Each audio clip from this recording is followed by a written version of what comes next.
no time is the number one sign that you actually need help. If you don't have any time now, putting off support or putting off having coaching because you don't have time is actually going to mean that you're going to stay in that cycle forever. It feels productive because you're really busy, but it's actually the thing that's stopping you from scaling. It's the value that you can give in the time that you have. If you don't have any time now, it's a signal that something needs to change. Welcome to today's episode of Business Growth Lab. I'm your co-host for today, Samantha Riley, alongside my lovely husband and partner in everything, Leon Clinton. I wondered what you were going to say just then. I know. You'd think that by now I would why don't we do a little bit of a plan, Sam? No, let's just fly by the seat of our pants. That's the best way to do it. Well, apparently. We're going to talk today about a topic that we are absolutely guaranteed 100% to hear on every single call we have. I think, actually, have you ever had a call, Leon, where you haven't discussed this topic? No, I'm pretty sure it's every call.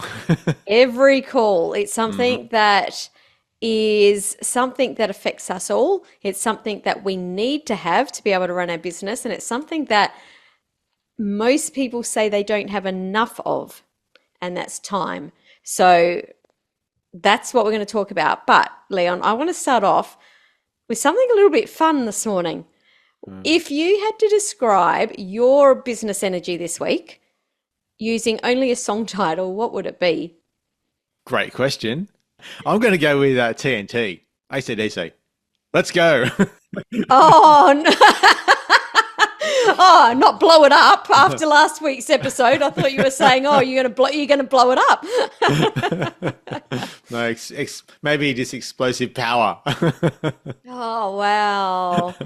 How much? How about you? Yeah, I was just about to say. I wish we were in Adelaide last week. Supercars were in Adelaide last week. That's one of our favourite events of the year, and we actually didn't go this year. And I'm pretty sure AC/DC were playing, weren't they? Yes, they were. Yes. Yeah. Bit of a bugger. Would have liked to have seen that. And the supercars. I know. It would have been good. Oh, well. We'll have to go next year. That's all I have to say. For sure. I am going to go with Shut Up and Dance by Walk the Moon because I feel like it's just so chaotic right now. There's so many different projects on the go. And you would think that I'd be absolutely losing it, but I'm not. I'm having a whole heap of fun. And this morning, as we did our win the week and our KPIs like we always do every Monday morning first thing, and then we had our personal training session, and I was kind of scooting in there on the, sliding in, almost like sliding into base, just making sure that I was ready for our session. And you had the music on and I was like dancing, and that's how I feel like this week's going to be. It's like, okay, we are just flying into this week. There's lots going on, but you know what? Let's just have a blast. Let's just shut up and dance. So that's what I'm going with. Everything's better when you're having fun. Absolutely, 100%. One of our clients actually reminded me of this just the other day. We were talking about our word of the year, and we were sort of having a little chat about how our word played out this year. And I was saying, I think that we nailed our word this year more than we ever have. And our word for this year was sustainability. And if you listen to last week's episode, you'll know that we've made some big changes in our business. And we're sliding in at the end of the year, almost coming into home base. But she was like, but hang on a minute, didn't you have the word fun a few years ago? And I was like, oh, yeah, we nailed that one too. That was a really fun year. So that reminds me, you've got to have fun. Awesome. Well, I was just going to say we're doing well so far because we're doing all the things as you always do. You mentioned baseball, AC/DC, supercars. What else you mentioned? So dancing. All right. Oh my goodness, I have too. Oh, yeah. Here's a look into my life. I like lots of different things. I like lots of different things, and I didn't even tell you this, I went online shopping last night and bought a cross-stitch kit because I decided when I'm watching TV, let's just do a little bit of cross-stitching as well. So that will be turning up in the next couple of days because I am a this is my dirty little secret now. I am a die-hard reality TV fan. I love watching trashy reality TV. And I think it's because, A, I find it so freaking hilarious that people take this stuff seriously. Like, it's so manufactured, it's so ridiculous. It's just, the people are so funny. But it's like you don't have to concentrate because it's just so stupid. So that's what I like to do at the end of the day. So now I'm going to be doing cross stitch, and it won't be Big Brother because Big Brother's finished. Already? Geez, that was fast. Yeah, I know. Well, probably not for them in the house, but let's just completely go past that. We're going to talk about time. Let's jump into it, because I think that, like I said at the beginning of the episode, every single person that we speak to always has an objection of, I don't have time. And you know, there are people that run around saying, well, we all have 24 hours in the day. It's just that some of us do more in our 24 hours a day. And I don't actually think that's 100% true, because I'll tell you, when I was a mum with 3 young kids at home, the amount of time I had at my disposal was a lot less than what it is now when I've got no kids at home and just a dog that's creating havoc. So I don't think it's entirely true. Yes, we have 24 hours in a day, but we all have different things that we have to do. Commitments, I would say. Commitments, that would be the right word. You know, when I think back to the early 2000s, I had 3 kids who went to 3 different schools because they were all academic in different ways. They all did completely different extracurricular activities. I was doing a baseball drop-off, a soccer drop-off, and a dance drop-off all on the same car trip, and throwing some out the car late with a dinner box, and some were getting there early, and I was shouting out to a parent, hey, can you just watch my kid for like 20 minutes? You know, like, it was hectic. And at that same time, we also had 3 different locations for our businesses. Had my dance studio, and we had 2 retail stores that were on completely opposite sides of the city. So if we're talking about someone that has not very much time, like, I know the story. I've been there. I've done it. Like I said, life's a little bit different for us now, but still we only have 24 hours in the day, right? But what I learnt from those years was the ability to focus the very little time that I had in a very, very tiny little window. So let me explain. A lot of people will put off big projects because they don't have, like, you know, I don't have 2 days to do that project. I had this insane ability to break down projects into sometimes 3 or 4 or 5 minute blocks, where I would put the oats on in the morning and I would be stirring with one hand and doing something tiny, maybe an email while I was stirring the oats. So that part of the project was done. Or got the kids out of the bath, and while they were getting their pajamas on, I would do something else. So I really understood that I could do tiny amounts, and in the end it would get done. Like, I didn't have to wait for the big project. But the other thing I did really well was understand, if I've only got 3 minutes, how am I going to move the needle in this 3 minutes? Because I have to move the needle. And I was really, really, really good at this. You know, obviously we grew that business to multi-million dollars, and I did it in sometimes 2 or 3 minute increments while other things were happening. So if anyone's listening and they've got kids and they're like, I don't have time, I truly, truly understand and I empathize. And yes, sometimes it's exhausting, but you also have this hidden gift that other people don't have, in that you've got a small amount of time and you can figure out how to do that task in that small amount of time. And it really is a gift, because it'll make you super hyper focused. Yeah. Have you heard about the fence building? Have I told you this story? I mean, I know what a fence is and I know what building is, okay, but you might have to explain, because I'm not really sure where you're going. A little bit more explanation required? Okay. Yes, a little bit more. So just picture this. So you're on the farm and the fence has been wrecked by whatever reason. Maybe a flood knocked it over. So just say you've got a kilometre of fence you've got to replace. You never walk up and down the fence line when you're building it with nothing in your hands or doing nothing. Because every time you walk, say you walk from one end to the other because you need the pliers to do the wire with, but then you walk right back down the other end to do something else without actually carrying anything or dragging something or doing something. So then you just chewed up like that walking time, for example. And Mm, so this is kind of like if you go up with wire, then you bring something else back. And then if you come up with another wire, you bring something else back. And you never have nothing in your hands or not doing anything. So you're utilizing every minute of the day when you're building a fence. Otherwise, your fence takes twice as long to get built. So when you're utilizing these pieces in between, like you're putting the oats on while you're doing the dishes or whatever it was, or getting the kids out the door for school, you're actually maximizing all your time in the day. So, and I'm just thinking about this, there was kids that were in different schools, there was driving, that's a lot of time doing different things that yep. really sucks up a lot of time. So you've really got to maximize that time. But that's my fence building story anyway. For anyone that doesn't know, Leon did grow up on a farm. How many times did your dad make you build the fence? Because I knew your dad, and I'm guessing you were out there building fences a lot because he never stopped. Would I be correct in thinking Yeah, that? that's correct. Yeah, he just kept going, and you'd kind of get up when it got light, and then you wouldn't go home when it got dark. You'd put the tractor lights on and keep going. So Oh my goodness. it was non-stop. So today we're going to talk about three things that if you've heard yourself say or even think, I don't have time, three little things to help you shift your perspective to maybe see some opportunities that you hadn't even realized that were at your disposal.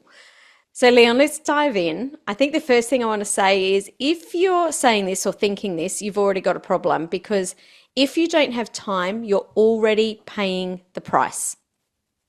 Absolutely. I think this is a great point.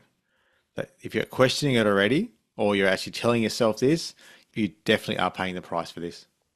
Absolutely, because already your perception is, I can't do that.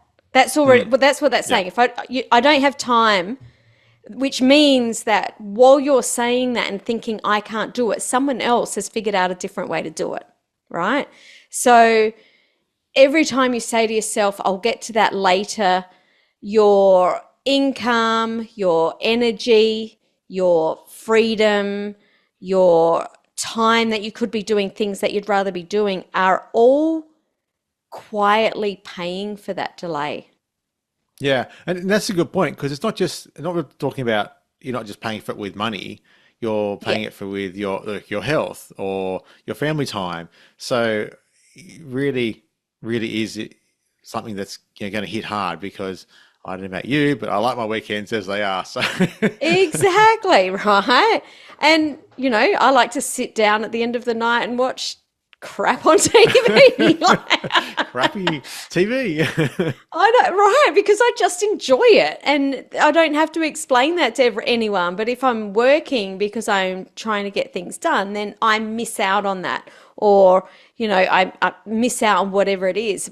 We give priority to the things that are important in our life, and when you said we're not always paying in money, in actual fact, time is like way, way, way more important than money. Because when we've got money coming in, like you and I think most people that we know, the thing that we spend our money on is actually buying our time back.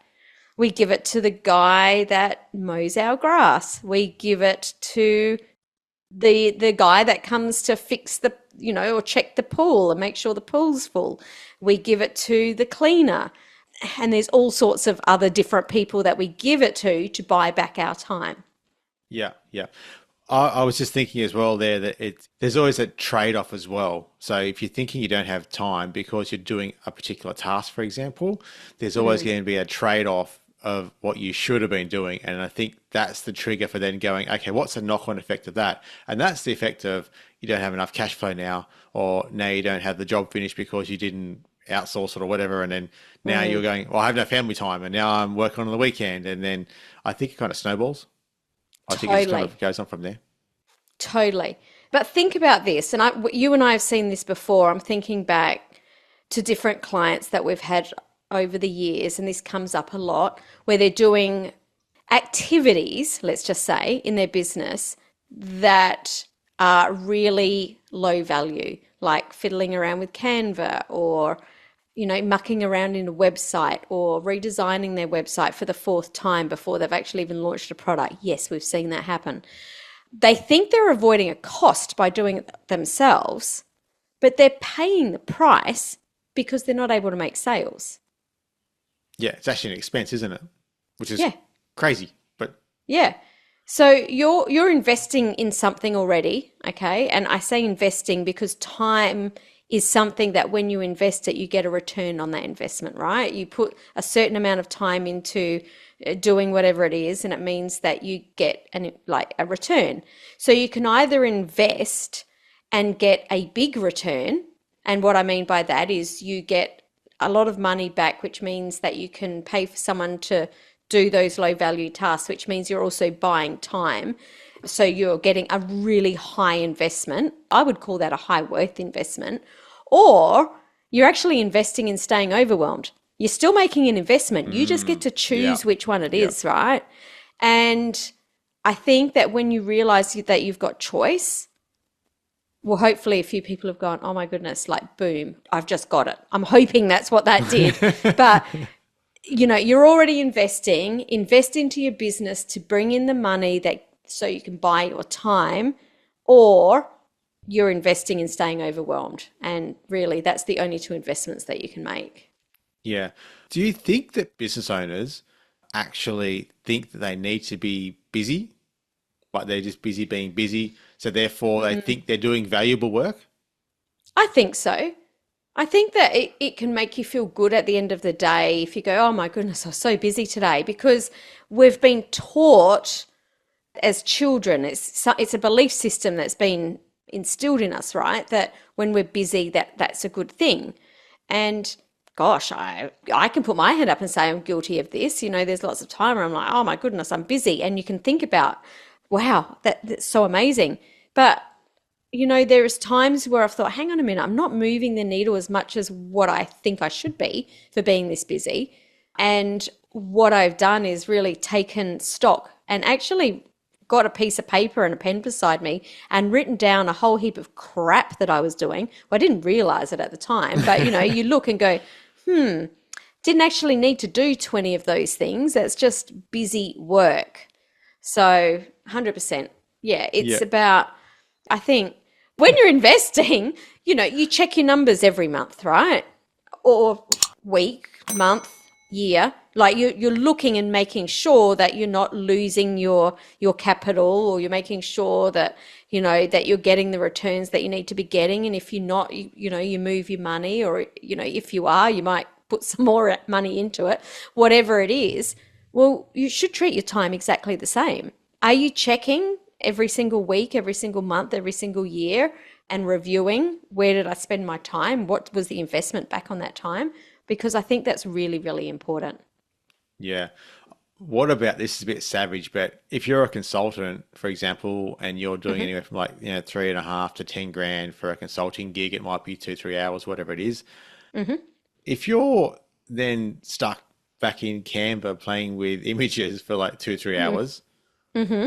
which is, let's face it, not a $3,000 an hour job. Hmm. What was that trade-off that you just lost in that? 100%. Because if you're like, yeah, Might be $6,000, right? or more, yeah, like Yeah. it could be savage. So Yeah. I think I always think about that and go, what's the trade-off, of that? Yeah. It's funny that you mentioned that, because just last week our team came back and there was two images that were needed for a particular web page we were putting together. And one of the team reached out and went, Sam, can you just let me know what images you want to use? I went, you can read the text, go find an image that matches. Like, no, I'm not going to go spend my time trying to find an image. Like, I've got way too much important stuff going on to do that. And guess what? The images came back just perfect. They found them. Excellent. Absolutely. Yeah. Let's talk about point number 2.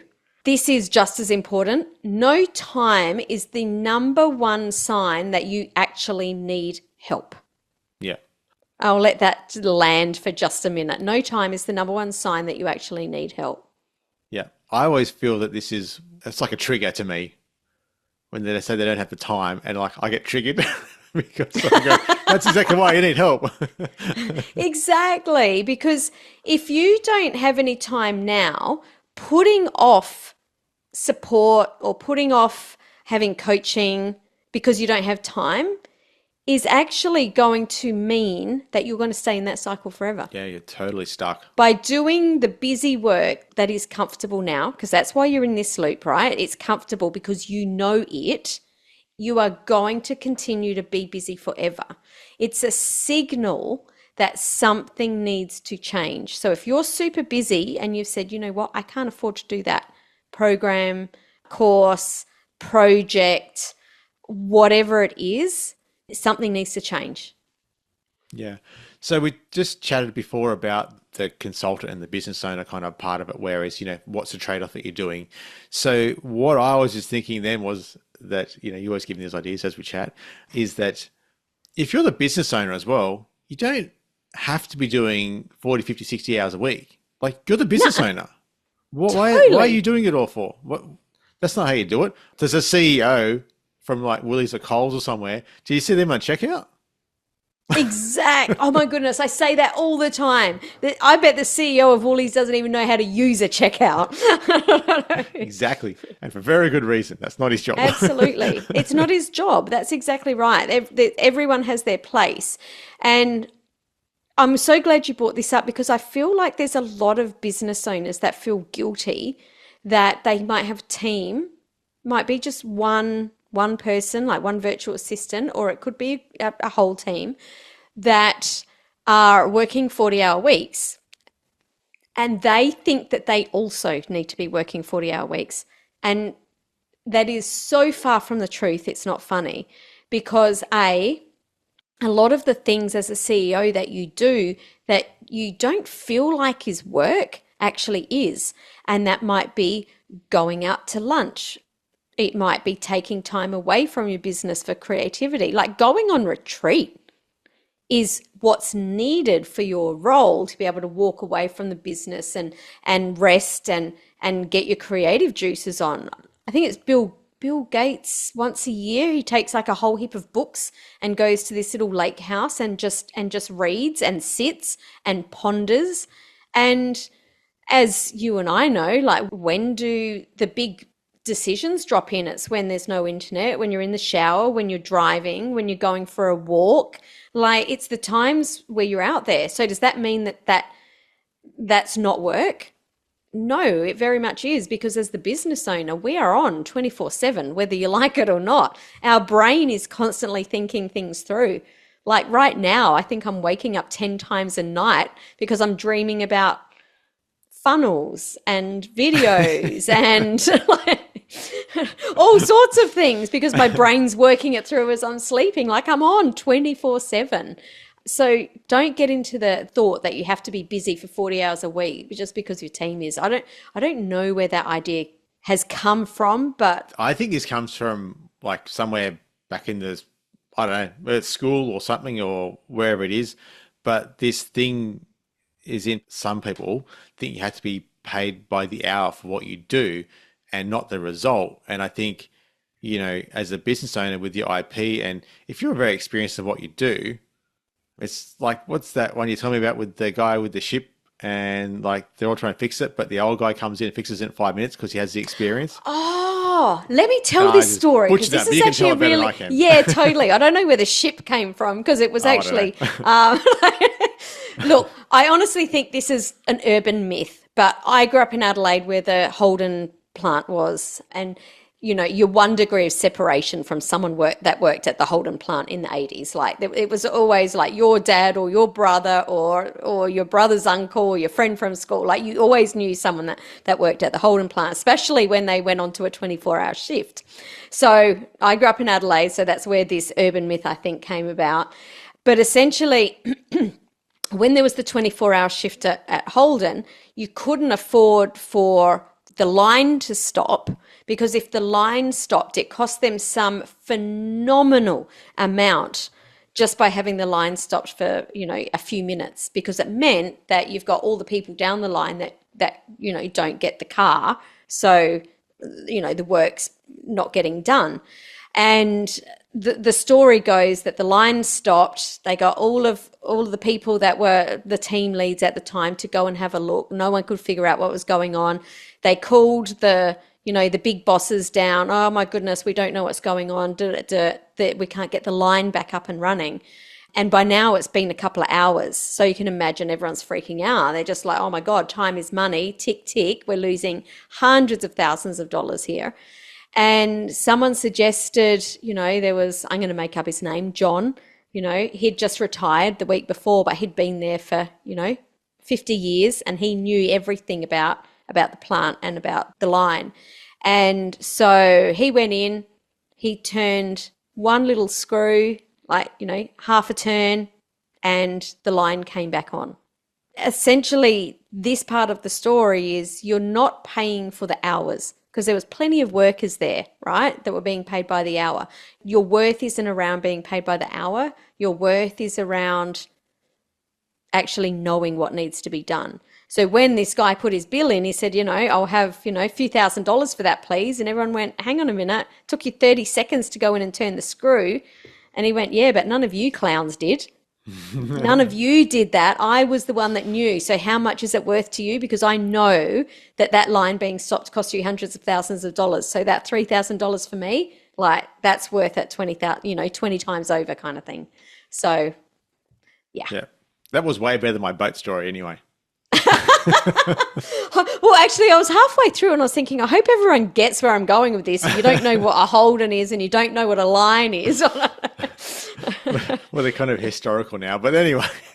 They are historical. But yeah, so it's not the time, it's the value that you can give in the time that you have. Yeah, yeah. If you think that you don't have the time, that is actually the sign that you actually need help. So absolutely. Yeah, it's like a red flag to us. Absolutely. Let's talk about number 3. If your calendar is full, your capacity is capped, and so is your income.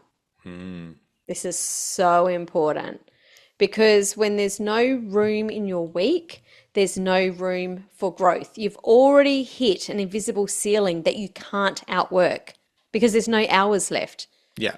And I think this goes back to what you were saying, right at the beginning, right? Because it feels productive because you're really busy, but it's actually the thing that's stopping you from scaling. Yeah. But essentially you're an employee there, because you're essentially working by the hour, because you're capped out. You have to work all the hours. You can't not work the hours because of the way, or in this case, if that's the way your business setup is, then you are going to be capped. You have to work the hours. You can't take time off and go get a coffee. You need to keep working. So you're very, very stuck, and you're going to work very hard. So it's going to feel very, oppressive. Yeah. Well, it feels super oppressive, right? Because if everything depends on you, and this is really important, if everything depends on you, nothing can grow past you. I was talking about it just then with the needing the images for the website. Like, you don't need me to go find images. If I had to go find those images, there's a whole heap of things that I wouldn't be doing in my business.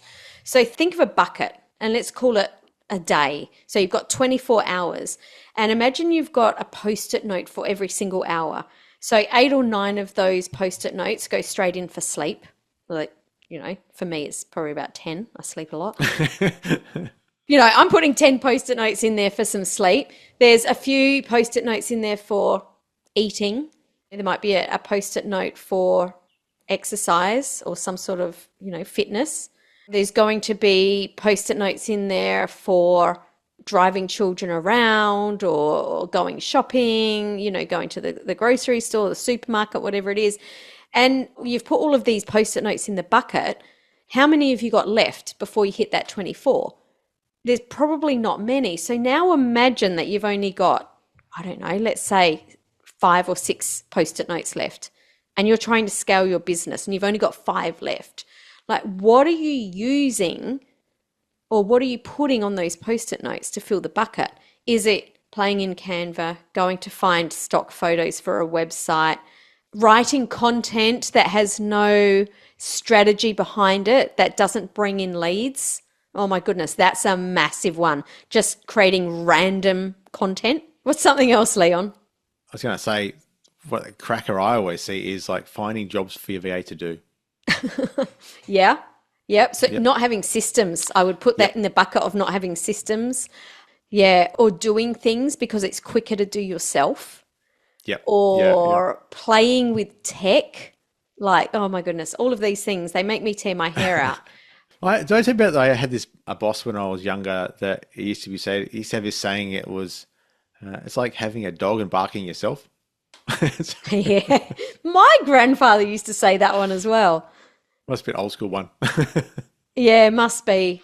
I wonder if it was an old school Australian one. There's lots of Probably was. Australianisms like that. Yep. But totally, because, and I did talk about content before that doesn't have a strategy, because if you're using that post-it note to create no strategy, you're not building your list, which means you have no leads coming in, if you're not making offers, which means you have no sales.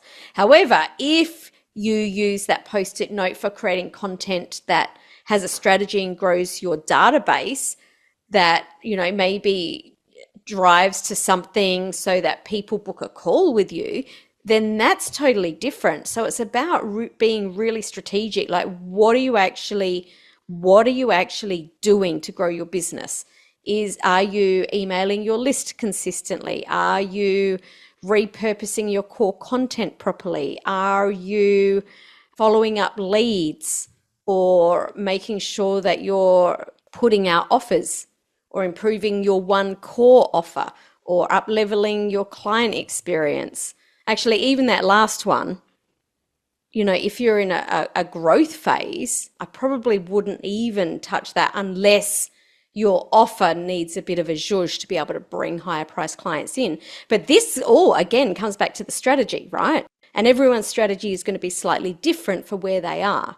There's no cookie cutter strategy for how or what you need to do next to scale your business.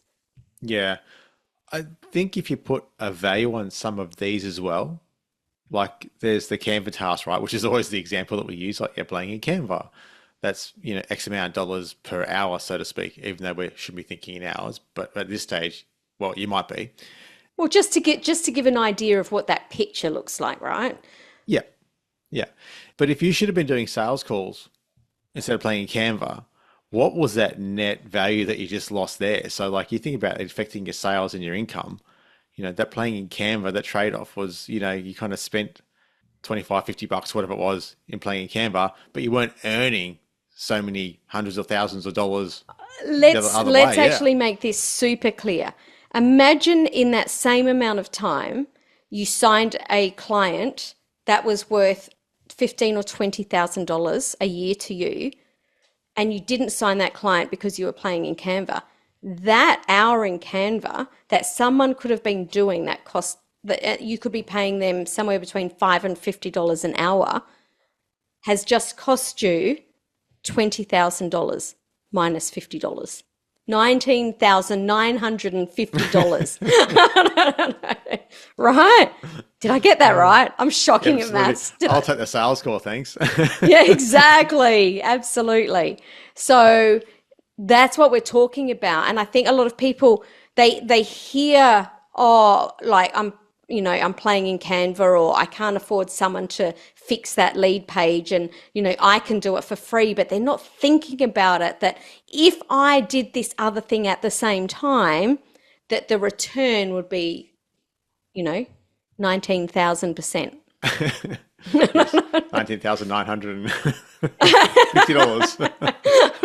I have no idea if any of that maths was mathing. Everyone gets the idea. Don't reach out and tell me my maths wasn't mathing. Well, one thing it is, all clear jokes aside. one thing it is clear though, that if you're already saying some of these things in your mind, you can forget about growing your business and scaling it, because you've already stuck yourself into the I don't have time bucket. So Yeah, absolutely. So let's just recap them. If you're saying these things, or if you're thinking these things, I don't have time, you're already paying the price. If you have no time, it's the absolute number one sign. It's a red flag that you actually need help. And number 3, if your calendar is full, your capacity is already capped, and so is your income. Well, we hope we've brought these shifts in perspective to you, because unless something changes, everything will be exactly the same next year. If you keep repeating the same things, you will get the same results. Isn't that something about insanity? I think that's the definition of insanity, is doing the same thing, expecting a different result over and Yeah, over again. like you're not going to earn more money just by creating a vision board in December and still doing the same thing. Like, yeah, the vision board's great, don't get me wrong, but there's got to be some different actions as well. So now might be a really good time, Leon, to mention that we are running a workshop this Thursday around planning your 2026 for consistent 30K months. We're going to talk about the 30K per month money map and exactly how to map out the numbers that you need to hit to be able to hit those consistent 30K months. We're going to talk about the 2026 lead map so that you can ditch that be everywhere advice that people are talking about and build a focused lead engine. So you've got leads coming in every day. And of course, leads coming in every day, and how do you convert those into sales, build that sales pathway. And we're also going to talk about the sustainability map, because it isn't all just about strategy. We also need to be really aware what our design is and how we're wired to, communicate and react in the world, how to act in the world, so that we can hold space for that business and to be able to hold those consistent 30K months. So we're talking about different boundaries, decisions, your different creative expression, and we'll talk about what weekly rhythm that you need to get into to be able to honor that energy and that creativity and the artistry that you want to bring into your business to make it yours. And we'll also talk about the framework that we use in our business, the Win the Week framework that we use to really understand how we split our time in our business between that marketing, the sales, the delivery, and the CEO time that we were talking about, being able to take time out to put our heads together and talk about the strategy. We would love to have you on that workshop. So please go and register your seat. It's free. It's live. We're going to roll our sleeves up together. We're not going to roll our seats up together, our sleeves up together for this live workshop. But head to samanthariley.global/workshop. And Leon, we would love to see people there. Absolutely would. So I think it's going to be really exciting, and I'm looking forward to it. Me too. Thanks for joining me today, or thanks for joining us today to talk about time. It's such an important topic to talk about. Hopefully it's shifted your perspective a little bit. And just remember that time is your greatest asset, so it's not to be squandered. Oh, nice. Put boundaries around it. I like it. Thanks so much for joining us for today's episode. Hopefully we've shifted your perspective a little bit, given you some ideas. We'll see you next week for another episode of Business Growth Lab. Ciao.